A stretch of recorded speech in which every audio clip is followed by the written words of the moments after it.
Merci Madame la Présidente, Madame la Ministre, Monsieur le rapporteur, chers collègues. Bon, j'ai compris la consigne, il faut faire court pour permettre à un maximum de textes de passer ce soir, donc je ne vais pas vous faire l'intervention que j'avais prévu de faire. Je voudrais quand même dire quelques mots, d'abord pour remercier Philippe Brun d'avoir mis ce texte en débat dans notre Assemblée, parce que c'est un texte qui touche à la vie concrète des Français, et notamment des Français des quartiers populaires, et c'est trop rare dans notre hémicycle, donc merci à lui.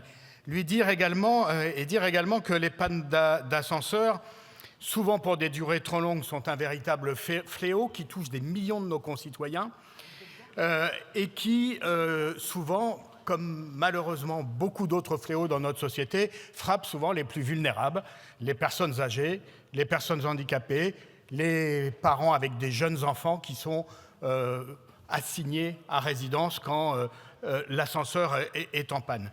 J'ajoute à cela qu'en plus, il y a dans les quartiers populaires 3 fois plus de pannes d'ascenseurs que dans le reste du parc.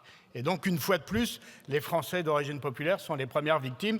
Et ce n'est pas moi qui suis député de Saint-Denis et de Pierrefitte qui, toutes les semaines, au moins, a une intervention, une pétition, une alerte sur des pannes d'ascenseurs et surtout sur la léthargie des ascensoristes, l'absence de réponse, l'absence d'information et parfois, disons-le, la mauvaise volonté. Alors, notre Assemblée n'a pas délibéré sur un sujet qui est majeur pour les Français, comme les ascenseurs, n'a pas délibéré depuis 2003.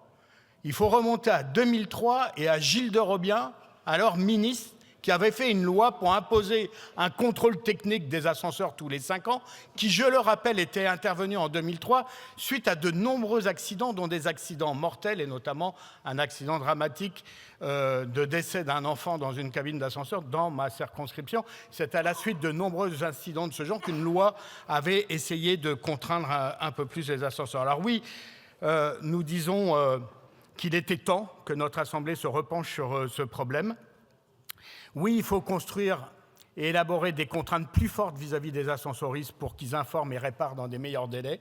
Oui, il faut arrêter avec la politique des flux tendus sur les pièces détachées, surtout quand c'est des flux tendus sur des pièces qui viennent de l'autre bout du monde et dont l'acheminement est souvent très long et qui n'obéit qu'à une seule logique, c'est de rentabiliser le plus possible ces entreprises. Et oui, il faut des moyens de substitution pour prendre en charge et aider les personnes qui, pendant la durée de la panne, sont bloquées chez elles. J'ajouterai, puisque la ministre est présente, j'ajouterai une attention aussi vis-à-vis de la direction de la concurrence et de la répression des fraudes, parce que nous sommes dans un secteur économique où il y a 3 grands groupes qui font un peu la loi, il n'y a pas assez de concurrence.